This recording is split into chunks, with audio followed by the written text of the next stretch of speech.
পুষ্পা মিঞ্জ, তিনি একজন international throwball champion. এক পা না থাকা সত্ত্বেও থামেননি, কিন্তু বর্তমানে তাকে সবজি বিক্রি করে সংসার চালাতে হয়। যমুনা কুমার পাসওয়ান এক হাত ছাড়াই টাইকোয়ান্ডোতে জিতে এনেছেন প্রচুর মেডেল, কিন্তু তারপরেও একসময় তাকে ডিম বিক্রি করে সংসার চালাতে হতো। এখন তিনি টাইকোয়ান্ডো একাডেমি চালান। সীতা সাউ জন্ম থেকে মানসিকভাবে বিকলাঙ্গ। দৌড়ে তিনি জিতেছেন প্রচুর মেডেল, কিন্তু তা সত্ত্বেও দিন চলে ফুচকা বিক্রি করে।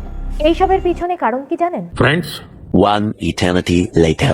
मैं जानता हूं कि আর আমাদের মিডিয়ার কথা তো বললামই না।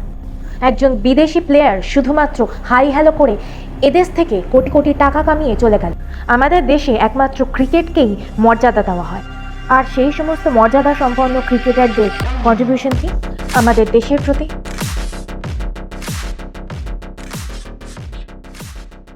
সেখানে আসে একজন প্রাক্তন গ্যাংস্টার, রঞ্জিত বাজাজ। বড়লোকের সেই ছেলেটি যার হাতে একদিন বন্দুক থাকতো, তিনি গ্রামে গঞ্জে পাহাড়ে ঘুরে প্রতিভা সঞ্চয় করেছেন।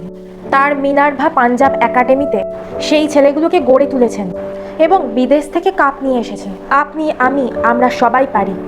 আমাদের হাতে যেটুকু সম্বল আছে সেইটুকু সম্বল দিয়ে দেশের জন্য কিছু করতে পারি। এশিয়ান কাপ থেকে ইনভিটেশন এসেছিল ভারতীয় ফুটবলের জন্য, এবং যেটা একটা বড় সুযোগ ছিল ভালো র্যাঙ্কে যাওয়ার জন্য। ভারতীয় ফুটবলের জন্য AIFF এর রাজনীতির জন্য সেটা যাওয়া গেল না। এখন ব্রাজিলের সঙ্গে ইন্ডিয়া ফুটবল খেলবে।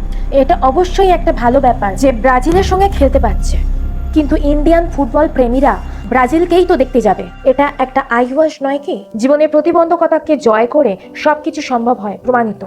শুধু আদম্য ইচ্ছা লাগে, আর লাগে আর্থিক সাপোর্ট। আমাদের গাধা সরকারের পক্ষে তো সেটা সম্ভব নয়। তাই আমাদেরকেই উঠে পড়ে লাগতে হবে নিজের দেশকে ঠিক করার জন্য। আমি যে কম্পেনসেশনের কথা বলা হয়েছে সেটা আমি অস্বীকার করছি। তার পরিবর্তে আমার বাবার নামে একটা ওয়ার্ল্ড ক্লাস স্কুল বানানো হোক আমাদের রাজ্যের মধ্যে। আমরা মাঠে নেমে গেছি, এডুকেশন সিস্টেমকে আমরা শুধরিয়ে তারপর আমরা